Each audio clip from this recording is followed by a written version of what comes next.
ఈ మధ్యకాలంలో ఇండియా అందరి దృష్టిని ఆకర్షిస్తూ ఉంది.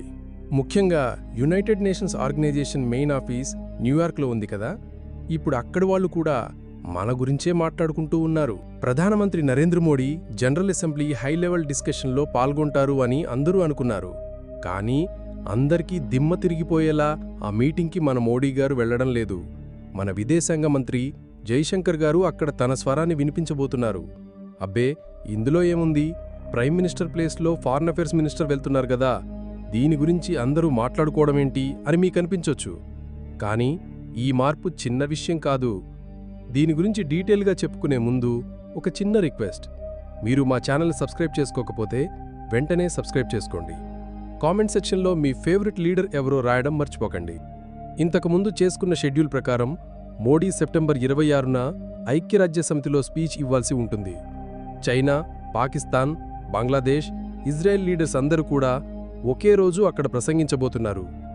వాళ్లతో పాటు మోడీ కూడా వేదిక పంచుకోకపోవడం డిప్లొమాటిక్ రిలేషన్స్ దెబ్బతీసే చర్యగా అందరూ భావిస్తున్నారు.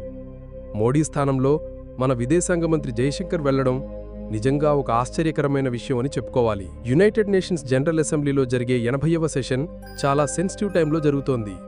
ఎందుకంటే ఒకవైపు రష్యా ఉక్రెయిన్ యుద్ధం మొదలై 3 సంవత్సరాలు గడిచాయి. ఇజ్రాయెల్ హమాస్ మధ్య యుద్ధం కూడా ప్రపంచాన్ని ప్రభావితం చేస్తోంది. ఇకపోతే వెస్టర్న్ దేశాల మధ్య జరుగుతున్న ఘర్షణలు మన ఏషియాను కూడా ప్రభావితం చేస్తున్నాయి. అలాంటి టైంలో మన భారతదేశ నిర్ణయాన్ని మనం తేలికగా తీసుకోలేము.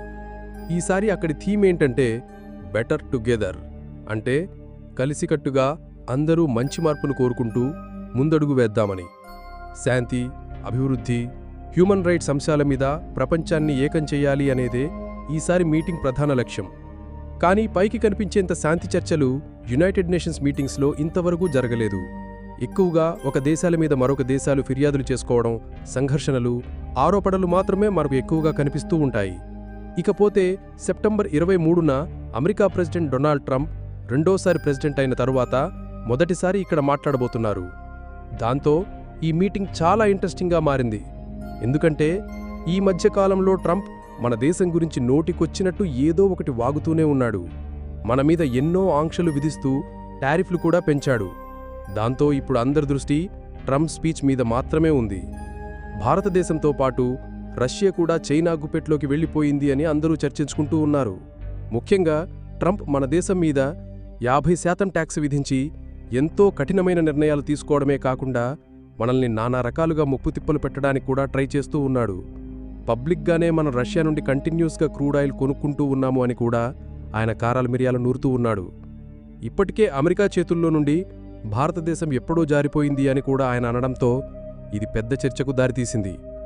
మొత్తానికి అతను మన దేశ ఫారిన్ అఫైర్స్తో చాలా నిరాశగా ఉన్నాడు అనే విషయం మనకు మాత్రమే కాదు, ప్రపంచ దేశాలకు కూడా సులువుగానే అర్థమవుతోంది. అయితే మన దేశం మీద అవాకులు చవాకులు పేలుస్తూ ఉన్నప్పటికీ మన మోడీని ప్రపంచంలోనే అతి గొప్ప నాయకుల్లో ఒకరు అని పొగడ్తల వర్షం కురిపించాడు ట్రంప్. ఒకవైపు మన దేశం మీద విషం కక్కుతూనే మరోవైపు ఫ్రెండ్లీ కామెంట్స్ కూడా చేస్తూ ఉన్నాడు. తిక్కలోడేగాని మరీ ఇలా ప్లేటు ఫిరాయిస్తాడు అని ఎవరూ ఊహించి ఉండరు. అందుకనే మనం కూడా డిప్లొమసీ విషయంలో కాస్త ఆచితూచి అడుగేయాల్సిన సమయం వచ్చింది. ఇప్పుడు పరిస్థితులు మన దేశానికి చాలా కష్టతరంగా మారాయి. ఇకపోతే బ్రెజిల్ విషయంలో వచ్చిన న్యూస్ హాట్ టాపిక్గా మారింది. భారతదేశంతో చరిత్రాత్మక పెట్టుబడి ఒప్పందాన్ని బ్రెజిలియన్ సెనెట్ ఆమోదించింది. ఈ ఒప్పందం కేవలం ఫైనాన్షియల్ ట్రాన్సాక్షన్స్కి మాత్రమే పరిమితం కాలేదు. 2 దేశాల మధ్య పార్ట్నర్షిప్కి కూడా ఒక కొత్త చాప్టర్ మొదలైంది అని చెప్పాలి. అమెరికా మన మీద గరంగరంగా ఉన్న టైంలోనే ఈ న్యూస్ బయటకు రావడం ట్రంప్కి ఒక రకంగా ఎదురుదెబ్బ. ఈ ఒప్పందంలో అతిపెద్ద స్ట్రాంగ్ పాయింట్ ఏంటంటే ఇన్వెస్ట్మెంట్ క్యాపిటల్తో పాటు ప్రాఫిట్స్ని కూడా సులువుగా ట్రాన్సాక్షన్స్ చేయొచ్చు. ముఖ్యంగా ఇన్వెస్ట్ చేసే వాళ్లకి చట్టపరమైన రక్షణ కూడా లభిస్తుంది. వ్యవసాయం, టెక్నాలజీ, ప్రొడక్షన్ వంటి రంగాలలో కొత్త అవకాశాలు వస్తున్నాయి. మొత్తానికి మన భారతదేశంలో ఇన్వెస్ట్ చేయడం మంచి విషయమే అని వెస్టర్న్ దేశాలు కూడా భావిస్తున్నాయి. దాంతో ఇతర దేశాలతో కూడా మన పార్ట్నర్షిప్ మరింత స్ట్రాంగ్గా మారుతోంది. భారతదేశంతో పాటు బ్రెజిల్ బ్రిక్స్ మెంబర్స్ అనే విషయం చాలామందికి తెలిసే ఉంటుంది. కాబట్టి ఈ 2 దేశాల మధ్య ఒప్పందం జరిగింది అంటే అది బ్రిక్స్ ఆర్గనైజేషన్ని కూడా బలంగా చేస్తున్నట్టే లెక్క. అమెరికా ఎప్పటికప్పుడు మన దేశం మీద ఒత్తిడి చేయడానికి ప్రయత్నిస్తూనే ఉంది. అయితే బ్రెజిల్ పార్లమెంట్ మాత్రం అమెరికాను కూరలో కరివేపాకులాగా పక్కన పెట్టేసి నిర్ణయం తీసుకుంది. మన దేశం మీద ట్రంప్ విధించిన ట్యాక్సుల మూతలకు బ్రెజిల్ అడ్డు చెప్పింది. మనకు హెల్పింగ్ హ్యాండ్ కూడా ఇచ్చింది. కాబట్టి ప్రపంచ శక్తిగా అవతరించడంలో భారతదేశానికి బోలెడన్ని అవకాశాలు కనిపిస్తున్నాయి. ఇకపోతే యునైటెడ్ నేషన్స్ జనరల్ అసెంబ్లీలో జరుగుతున్న ఈ మీటింగ్ అన్ని దేశాలకు చాలా ముఖ్యమైనదే. ముఖ్యంగా చెప్పుకోవాలి అంటే డిప్లొమాటిక్ రిలేషన్స్ కోసం ఈ మీటింగ్స్ జరుగుతూ ఉంటాయి. ఆర్టిఫిషియల్ ఇంటెలిజెన్స్ గురించి, వరల్డ్ ఫైనాన్షియల్ సిస్టమ్ గురించి కూడా ఇక్కడ చర్చిస్తారు. అయితే మన భారతదేశం తరపున మోడీ గారు వెళ్లకపోవడం కూడా ఒక వ్యూహాత్మక సందేశం కావచ్చు అని చాలామంది భావిస్తున్నారు. అంటే డైరెక్ట్ ఘర్షణని మనం వద్దనుకుంటున్నాము. అంటే ఒకవైపు అమెరికా, మరోవైపు బ్రెజిల్తో మనం ఫ్రెండ్లీ రిలేషన్స్ కొనసాగించడానికి ట్రై చేస్తూ ఉన్నాము. కాబట్టి ఈ రెండు పార్ట్నర్స్ని కూడా బ్యాలెన్స్ చేస్తున్నట్టే అవుతోంది. అయితే ఈ పార్ట్నర్షిప్ని బ్యాలెన్స్ చేయడానికి జైశంకర్కి మించిన నేత మన ఇండియాలో ఎవరూ లేరు. ఆయన ప్రపంచంలోనే అత్యంత గొప్ప డిప్లొమాటిక్ లీడర్గా ఫేమస్ అయ్యారు. దేనికైనా సరే ఆయన సూటిగా సమాధానం ఇవ్వగలరు. నొప్పింపక తానువ్వక అన్నట్టు ఆయన ఎలాంటి సిచ్యువేషన్ అయినా సరే సులువుగా హ్యాండిల్ చేయగలరు. కాబట్టి అమెరికాకు తగిన మొగుడు మన జైశంకర్ మాత్రమే. అందుకనే మోడీకి బదులుగా ఆయన్ని పంపించటం వెనుక ఎంతో బలమైన నిర్ణయం ఉంది. భారతదేశ రిలేషన్స్ మెరుగుపరచడంలో కూడా జయశంకర్కి మంచి పేరు ఉంది. మన ఇండియాతో పాటు బ్రెజిల్ కూడా డెమోక్రటిక్ దేశాలు. కాబట్టి ట్రేడింగ్ సెక్టార్లో సమానత్వం చాలా అవసరమని బ్రెజిల్ సెనేటర్ అన్నారు. రానున్న రోజుల్లో భారతదేశం ఏ దేశం మీద కూడా ఆధారపడకుండా తన కాళ్ల మీద తాను నిలబడుతుంది అని ఆయన ఇండైరెక్ట్గా అమెరికాను సవాలు చేస్తూ చెప్పారు. అమెరికన్ టారిఫ్ యుద్ధం మీద కూడా డైరెక్ట్ ప్రభావాన్ని చూపిస్తోంది. భారతీయ కంపెనీలు ఇప్పుడు బ్రెజిల్లో నమ్మకంగా పెట్టుబడి పెట్టగలవు. దాంతోపాటుగా మనకి లాభాలు కూడా సులువుగా వచ్చే అవకాశం కనిపిస్తుంది. అమెరికన్ మార్కెట్ బానిసత్వం నుండి బయటపడటానికి మనకు ఇంతకంటే మరొక మంచి అవకాశం లేదు. కొత్త మార్గాలను అన్వేషిస్తూ మన భారతదేశం ఎన్నో కీలకమైన నిర్ణయాలు తీసుకుంటోంది. ఒకవైపు వాషింగ్టన్ మన మీద ఒత్తిడి చేయడానికి ప్రయత్నిస్తూ ఉంటే, మనం కేవలం బ్రెజిల్తో మాత్రమే కాకుండా మరికొన్ని దేశాలతో కూడా ట్రేడ్ రిలేషన్స్ పెట్టుకోవడానికి ప్రయత్నిస్తూ ఉండటం అమెరికా గుండెల్లో గుబులు పుట్టిస్తోంది. ఎందుకంటే రష్యా, చైనా, సౌత్ ఆఫ్రికా వంటి బ్రిక్స్ దేశాలు కూడా ఇన్వెస్ట్మెంట్ చెయ్యాలి అని ఆలోచిస్తూ ఉన్నాయి. ముఖ్యంగా సౌత్ ఆఫ్రికా మన దేశంతో ఆర్థిక సహకారాన్ని పెంచుకోవడం మీద ఇంట్రెస్ట్ చూపిస్తోంది. ఇది గనక సక్సెస్ అయితే మనం యూరప్, అమెరికా వంటి దేశాల ట్రేడ్ మార్కెట్ నుండి బయటపడొచ్చు.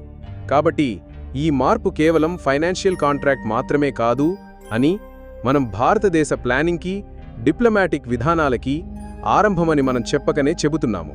ముఖ్యంగా మన దేశం మీద ఒత్తిడి చేయటమంత సులభమైన విషయం కాదు అని కూడా మనం ప్రపంచానికి చాటి చెబుతూ ఉన్నాము.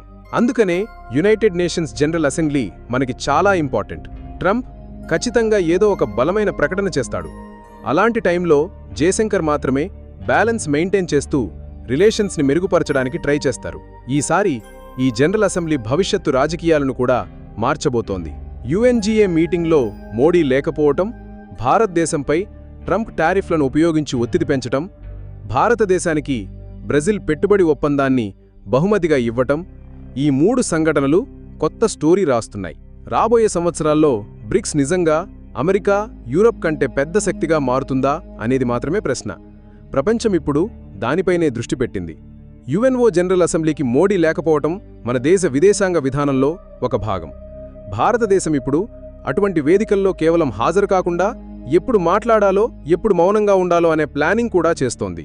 జయశంకర్ ప్రపంచంలో అత్యంత అనుభవజ్ఞులైన డిప్లొమాట్స్లో ఒకరు. ఆయన ఏ వేదికపైనైనా అమెరికాను నేరుగా సవాలు చేయగలరని, అదే సమయంలో యూరప్, ఏషియా రెండిటితో బ్యాలెన్స్ చేసుకోగలరని ఆయన రికార్డు చూపిస్తోంది. ఇప్పటికే లాటిన్ అమెరికాలో భారతీయ కంపెనీలు పెరుగుతూ ఉన్నాయి. కాబట్టి ఆసియా ప్రభావం అక్కడ పెరుగుతుంది. ఈ ప్రాంతం ఇప్పటివరకు అమెరికా ప్రభావ ప్రాంతంగా మాత్రమే మనకు తెలుసు. కాని భారతదేశం ప్రవేశించటం వాషింగ్టన్కు కొత్త ఛాలెంజ్ తెచ్చిపెట్టింది.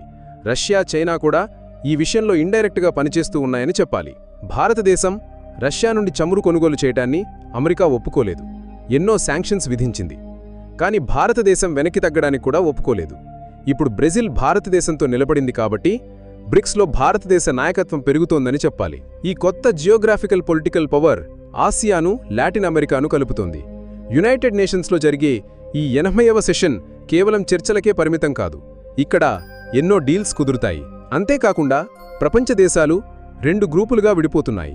ఒకవైపు అమెరికా యూరోప్లో ఉంటే మరోవైపు బ్రిక్స్ దేశాలు ఉన్నాయి. భారతదేశం ఈ 2 గ్రూపులకు చెందింది కాబట్టి మనం తీసుకునే నిర్ణయాల మీద అందరి దృష్టి ఉంటుంది.